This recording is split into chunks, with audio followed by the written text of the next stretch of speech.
Reality Winner, the former NSA contractor accused of leaking a classified document to the news site in 2017, is now the first person to be charged during the Trump administration under the Espionage Act.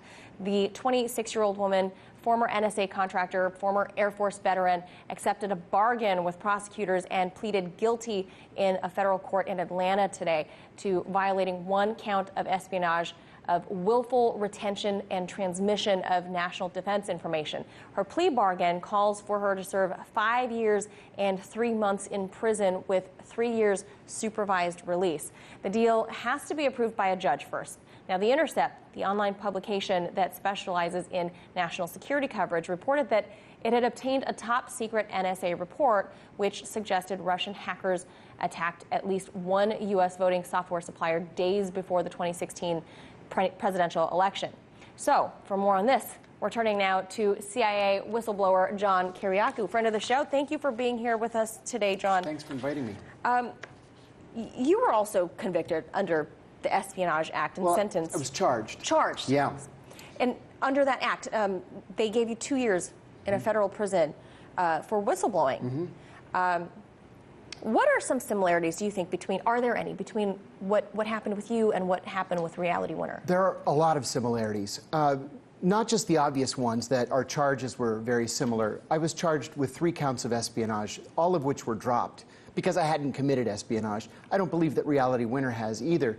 You know, this started during the Obama administration, where the Justice Department began using the Espionage Act as a political weapon to charge whistleblowers, because national security whistleblowers are not covered by the Whistleblower Protection Act. And so you have no recourse, you have no protections if you want to go public. You're a contractor. Yeah, well, even if you're an employee, if you're in the CIA, NSA, DIA, FBI, you have no way to protect yourself from an Espionage Act charge, even if you did it in the public interest. Okay. So we had that in common. We also have in common the fact that the Justice Department charge stacked her, which means they threatened to charge her with something like a dozen felonies. And what they do is they wait until you go bankrupt, and then they'll come back and they'll say, all right, we'll dismiss all of these charges but one if you take a plea. That's what they did here. And the third similarity is something called venue shopping, where they decided to charge her in the district, the federal district, where they thought they could get the most severe sentence.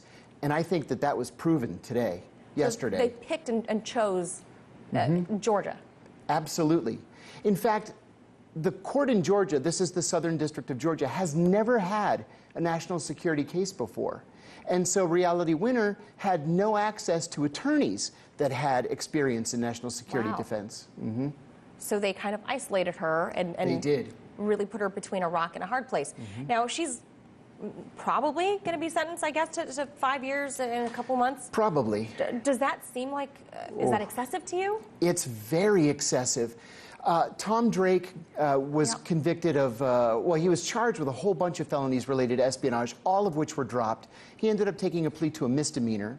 He's a former NSA whistleblower. He got probation. I got 2.5 years. Jeffrey Sterling went to trial and was convicted of 9 felonies and got 3.5 years.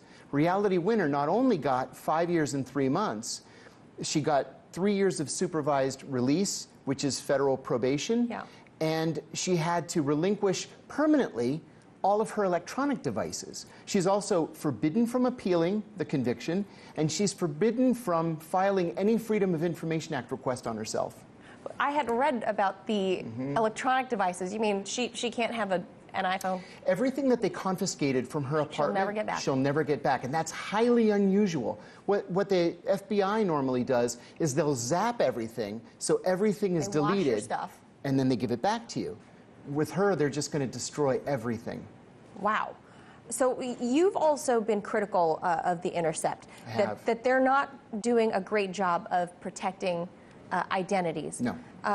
What say you about this? Well, there's another common thread here, and this is a journalist by the name of Matthew Cole. Matthew Cole was virtually single-handedly responsible for sending me to prison.